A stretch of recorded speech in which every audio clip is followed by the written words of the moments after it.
So, hello, my name is Christine Harmon. I am the owner of Body Acumen. I help busy women commit to their self care and discover the amazing healing capabilities of their bodies. And in this mission, I decided to get together a group of women to talk about simple shifts that women can make to heal their bodies in three different areas: mindset, nutrition, and movement. And so I'm so excited today to have Debbi Sluys with me. She's going to be presenting on November 5th about mindset and the connection between our emotional or mental health and our physical health. And I just love this subject so much because I think it's something that we don't often explore. We kind of tend to separate them for simplicity's sake. And then we don't make the connections between, if we have depression, it creates inflammation in our body, and what does that happen to our physical body, for example. So Debbi, I wanted to introduce you, and I went to your website and I was picking up some information about you for your introduction. And I loved some of the stuff that you wrote in there. And one of the things I wanted to read that you wrote was that you specialize in helping people elevate and improve their physical, mental, and spiritual well-being, expanding the brain's potential, and living intentionally in a state of gratitude and kindness. And what an amazingly beautiful mission. So, can you expand a little bit more on yourself and what you're doing in Dare to Declare? Sure. So thank you for having me on. So Christine and I have known each other for about 18 months, I think. We were in a program together, and so she's really always been that expert around the physical health.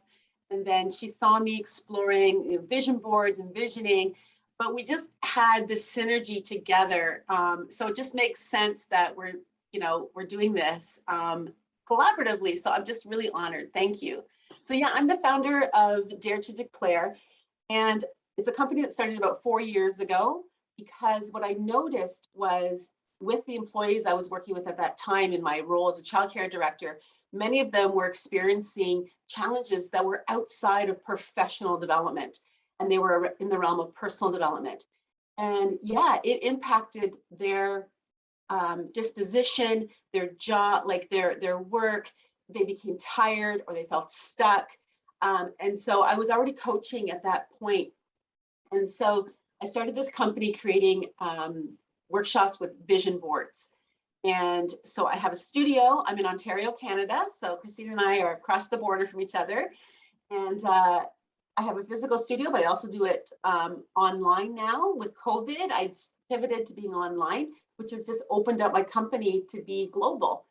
And this past year, I also started an academy. So now I'm leaving a legacy that not only am I the only one who did Dare to Declare vision boards with my framework and methodology, but I so far have 12 graduates now who are doing the same. So it's just been really exciting. So you're having such an amazing impact on so many people. And what I love about you is so much of the positive energy and the mindset, and how that can really affect the way someone moves through the world. So we know that our thoughts create our realities, and it affects the way we hold ourselves. It affects the way we interact with other people. I'm just wondering, have you seen evidence of this in your work when you are helping people vision their futures? For sure. I actually had, I'll tell you a story where I had a gentleman that I met online, and he actually said, "I'll never make a vision board again." I was like, "What? Why?" And he said, "Well, because on my vision board, I put that I wanted a big house, I wanted a fancy car, I wanted lots of money in my business." He said, "And then I got all of that. And so I'm still thinking, like, what's the problem?" And he said, "It destroyed my marriage." And so when we get intentional about what we want to focus on, then we attract more of it into our life. So the law of attraction doesn't discriminate whether it's good or bad for you. Just like the law of gravity. Like the law of gravity, we use it all the time to our advantage. Things, you know, help us lift things, or things to lower things. And so the same thing with the law of attraction is like, it doesn't discriminate. Whatever you're focused on, you're going to attract more into your life. So the way that I support my clients is not to focus first on things, on stuff, on the have, but to begin with the be. So who do I get to be? And that is the best version of myself, which includes all aspects, my mental, my physical, my spiritual, like all the things we were speaking about, and focusing in on those aspects of what do I want and who do I get to be? Who do I want to be, the best version of me? And then we work on the goals of, you know, what does that look like? The practice that it takes, the daily practice of showing up to be extraordinary. And then the have, the abundance shows up. Mm. Does that answer your question? Yeah, that's really, really cool. Yeah. So what happened to that guy? Well, he didn't become a client, but I did. I think he was so maybe traumatized by what happened to his life, but he did really affirm the fact that vision boards work. Yes. Yeah. So that's one of the questions I was going to ask is like, how do you vision your future? Like, how does that work? Well, we can't have a vision if we have lots of garbage in the way. So you ever watch that hoarder show, you know, or you just see where it's just like packed full of stuff? Well, you're not just going to start painting the walls and moving new furniture in. Mm-hmm. You have to do the clearing first. So it's first about removing old stories, beliefs, things that we believe about others, things that we believe about ourselves, things that we believe about the world around us. And we just get to hold that up and examine that to say, does this still serve me? Or is this actually true? And to examine and notice it. And then we can keep it or choose to leave it. And then once we've made that, you know, sort of that mental clearing, but also even physical clearing, I'm a big proponent also of eliminating clutter within your home as well. And then it leaves space to dream. What do I want? And it's a simple question, but if I can offer this to whoever's watching today, if you want to grab a partner, and I do this exercise when I have in-person workshops, and I time it for 30 seconds, so just set a timer, and have one person ask the other person, what do you want? And the other person responds with a single word answer, but each time it's a different answer, a unique answer each time. And the other person just continues to ask the question, what do you want? And what most people discover is what they think they want, which is just all up in the head. Once they drop into their heart and start answering from that place, the deeper feelings come out, like, I want love. Mm-hmm. I want safety. I want to feel healthy.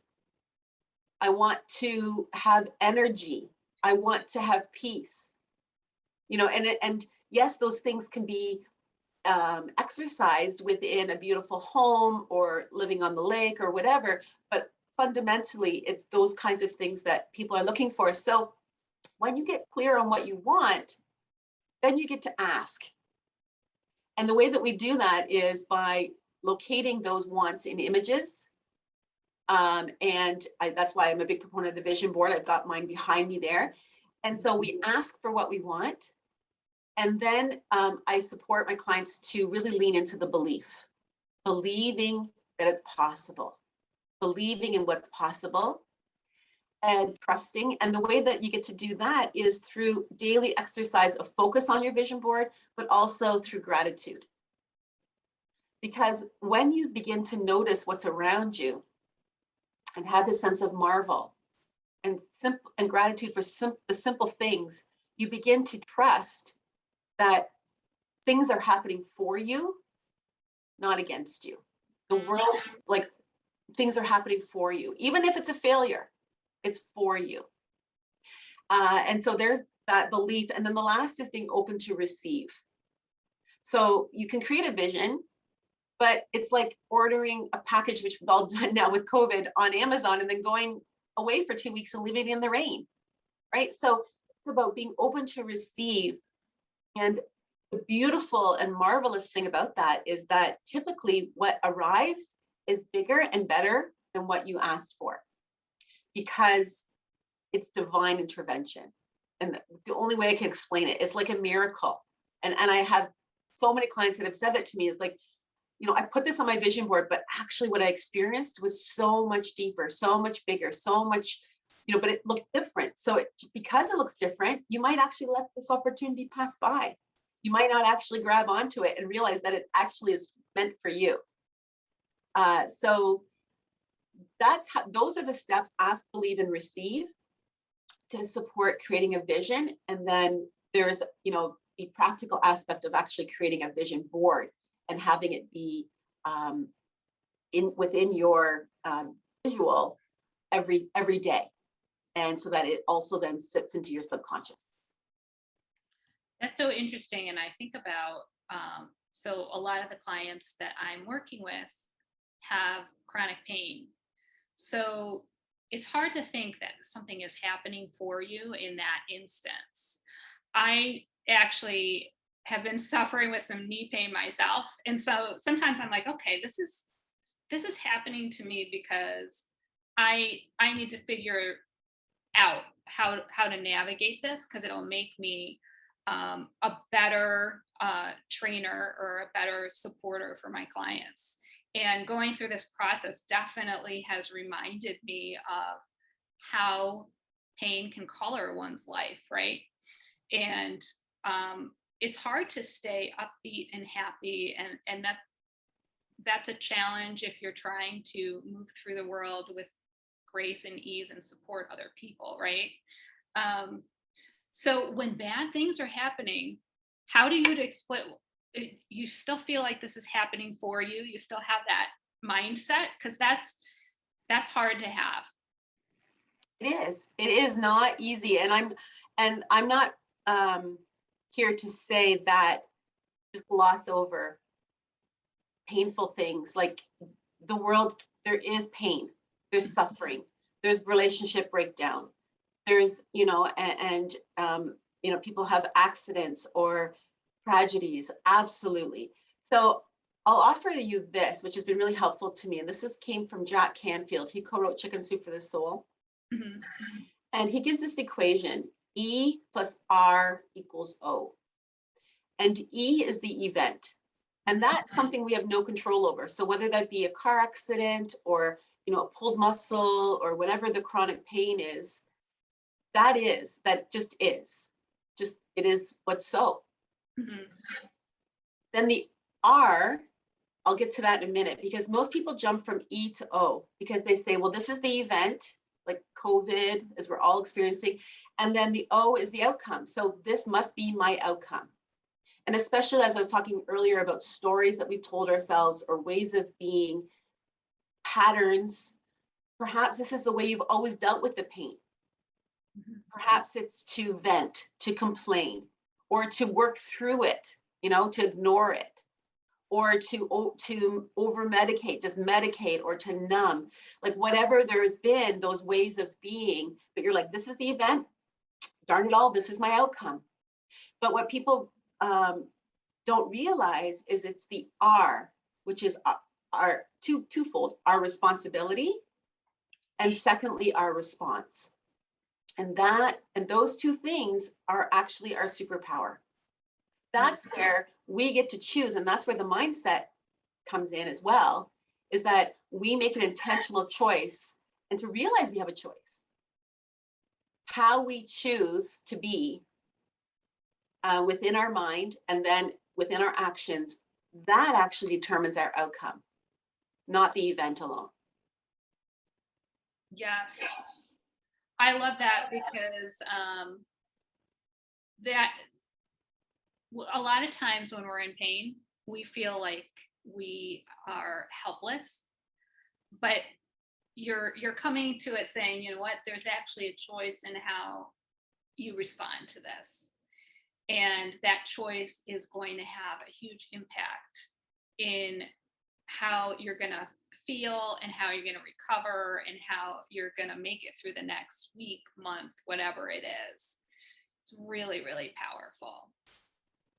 Yeah, I think, and again, I am pleased. I'm not downplaying anyone's pain. I want to acknowledge that and honor people that are going through tremendous amount of pain. And I also think it's not like a magic wand that you choose and then it's all gone away. It's sometimes, in some instances, it's moment by moment choices, because things just keep coming at you, right? And it's like how I choose to respond. You know, I think about a therapist that, you know, I had heard him say, you know, whenever something bad, or you think something bad's going to happen, this is more if it hasn't happened yet. So you're talking about pain, but I'm just like, even worrying what's, you know, thinking about something that could happen. It's like, he says, well, just imagine what's the worst thing that can happen. And I actually balk at that, because if you think about the law of attraction, it's like, when you think what's the worst thing that can happen, what are you doing? You're attracting that in. So to turn it around and to imagine what's the best thing that can happen, like what's the best outcome here, and that could just be in the moment, like not big, like I would chunk it down. I would say, you know, for me to be able to get across this room, what's the best thing that can happen? Or, you know, I'm again being very, very practical. Right. Well, and I think the other thing that's important is, you know, when we're talking about your response, you can have multiple responses, right? So you can change course. We always are making mistakes, right? So if there's an event that's causing a whole lot of stress and we make the wrong decision in our response, we can always review it and change our response to go down another path. Yeah, I love that, because when we allow that wrong choice, I'm going to say again, just that choice that didn't serve us, to take up a big piece of real estate in our mind, and then, you know, we shame ourselves, we make ourselves wrong, we sit back in that impacts our whole body. It takes us 2 steps back, versus letting it go, recognizing for what it is, and go, oh, there I go again, back into that old way of being, or hamster wheel, or I took a wrong turn, letting it go and move, and then move on. Yeah. And again, that's a choice. It's so much mindfulness. Because I think a lot of times when there's something that's stressful, we tend to go on autopilot, right? The nervous system gets us all hyped up and we're not thinking clearly a lot of times. So I love the idea of journaling and some of these other ways of just reflecting to make sure that we are making choices that serve us just mentally and physically in the best way possible. And I truly believe that we are so on autopilot, most of us, that we make all of these decisions without thinking about often how it is impacting our lives. You know, like when I was younger and I was in corporate America and I was so heads down, I was always stressed. And I just had this one goal of getting to the top, sort of. And so my mental and physical health went to the wayside. And I didn't take time to step back and say, am I happy? Am I healthy? Is this path that I'm on serving me? Is this what I want? You know, and it was many years before I actually reflected on that. And so it's a little bit of a tragedy. Yeah, and it makes me think, I'm taking some training right now, and they talk about being ordinary, and we're all born humans, we all have 3 characteristics that are just ordinary, and they include survival. We're all just trying to survive.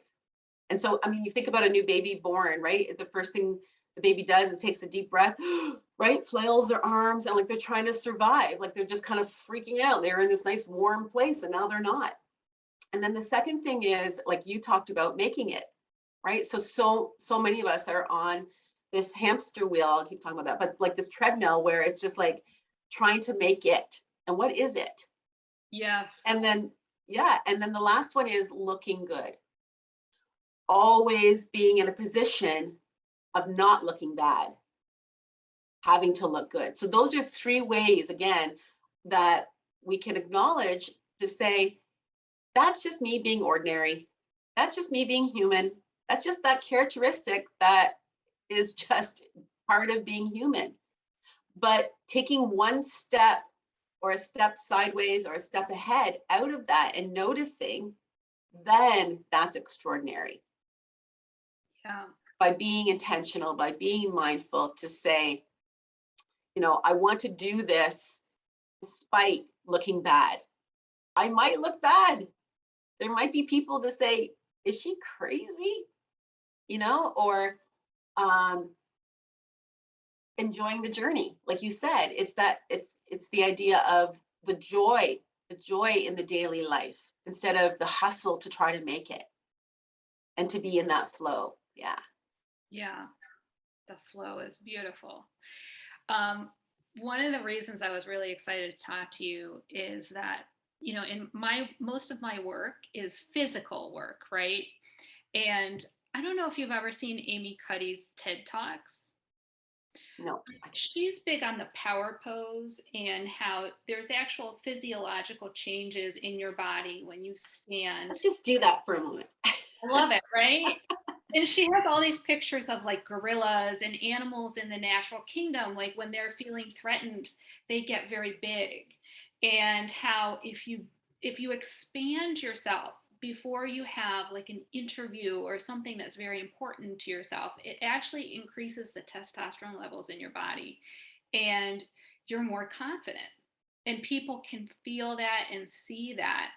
And so, you know, I think about this a lot, and this is really kind of embarrassing to share maybe, but before I get on a Zoom call like this one, I bring my arms like this and I jump up and down and I tell myself that I'm going to do a great job, that I'm going to make a great impact, and that someone is going to listen to this and it's going to change their life. It maybe even in just a small way, but that brings me this energy and excitement before I do something. And so when I was thinking about this training that we're having on November 5th, I thought, well, I want to really bring in Deb in to talk about it sort of from the other angle. So I know I can do this, but what could I be saying to myself? What kinds of thoughts can I have, or what kind of practices can I develop in order to bring my mind in conjunction or a parallel universe to my body when I'm like this? Yeah, fabulous. Well, I noticed your energy. I did note it even before we got on live. I'm like, you're bringing it today, Christine. I can totally feel it. So good for you. Yeah. So I think one of the things that comes to mind is come as you will be.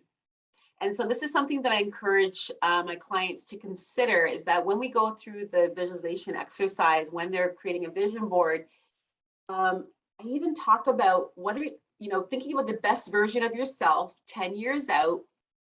What is she or he wearing? I start with your feet. You know, are they tennis shoes? Are they open-toed shoes? Are you wearing heels?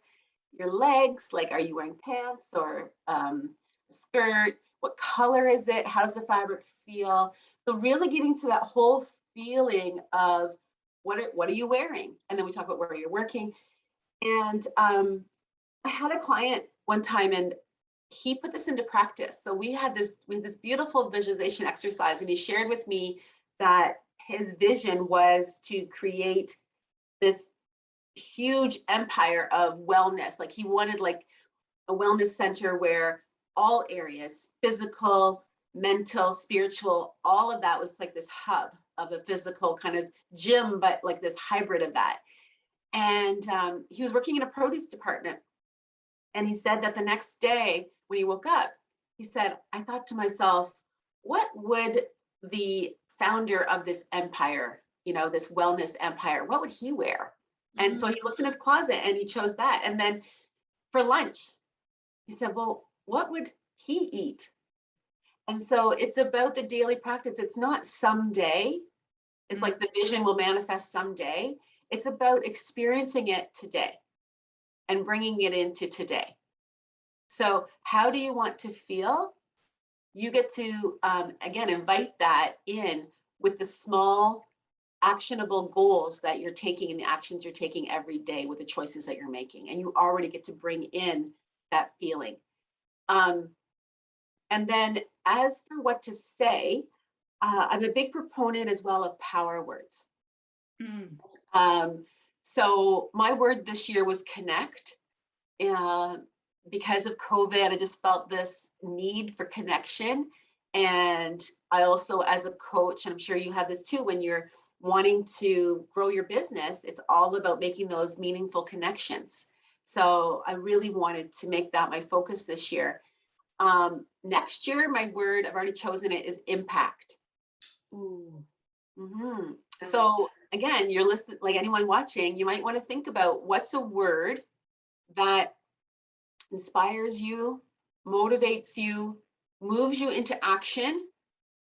But just like how Christine responded to my word, like that gives you kind of that, ooh, that's, you know, and so then put that up on a Post-it note, right above your, you know, on your fridge, above your desk, that you see that becomes like a lighthouse for you. That when you're feeling maybe some dips and lows, that you go back and say, this is what I'm committed to. I'm committed to connection, or I'm committed to action, to impact. My previous words were generous. You know, I'm committed to generosity. And so that helped guide me throughout the whole year. You know what I love about you, what you just said, is that you start now. I mean, I think a lot of times when we think about vision and future and goals, it seems so far away. And if you're waking up the next day and you're starting to try on these ideas, it becomes more real. And you can embody it in a way that you can't if you're just looking at a board that's across, you know, on your wall, say, for example. So I think that, you know, just listening to you, that's a distinguishing thing between just making the board and actually making your visions come true. Yeah, so I think there's another mistake that often people make when creating a vision board is they think that the magic is in the creation of the board. And that's just the beginning. The magic, the law of attraction, the way that it actually changes your brain is by the daily focus, and then imagining yourself in each of the images as though you were experiencing it. So when my clients declare their boards, which is another component that makes my process unique, is I encourage them to talk through the board as though it's already happening in their life, as though they're just showing me photos on their phone. This is the house, and I just love when I have my windows open in the morning and I can hear the birds and I can hear the waves against the shore, and you know, my loving partner brings me a coffee, and you know, then we get into our beautiful electric car, you know, and to just tell the story as though it's already part of your life. And as you speak it, it will be. I just want to, it's just extraordinary. That is extraordinary. Oh my gosh. So I know we're almost up with your time and you're a busy person. So can you give us like a little sneak peek of what you're going to talk about on November 5th? Sure. So it's really going to be about creating a powerful vision and how it's not just about a single area in your life. In fact, most people think about a vision board, like corporate have been doing it for years and years and years, like strategic plans, creating like goal boards and so forth. And so most people think of it in terms of career, professional. But as you indicated at the very beginning, it actually, it impacts your body. So when you do a check-in, how are you feeling? It might be, oh, you know, I have a sore throat. Well, you maybe feel like you've been silenced at work. Mhm. Or maybe your shoulders are sore because you're carrying so much weight of the relationship, or wherever that is in your body that the pain is. And so by connecting the board in all areas of your life, in 7 areas, you're going to be able to create this beautiful vision that's holistic, just like healing within your body. I love it. I'm so excited to have you. And I could talk to you all day, but I know we can't do that. Can you just tell people where they can find you? Oh, thank you. Yeah. So my website, it's just actually getting refreshed, but like you said, you found information about me on there. So it's dare, the number 2, declare.com. So that's my website. I have a YouTube channel also with my name, and I'm on all social media platforms. So yeah, thank you so much. I'm just excited to be doing this with you in a couple weeks. Thank you for your time. I'm super excited too.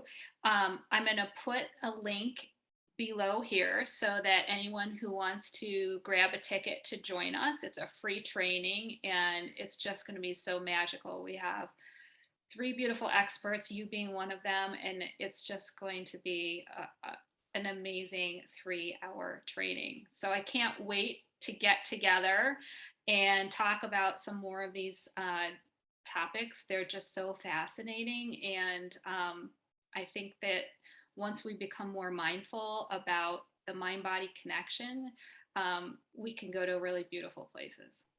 For sure. Yeah.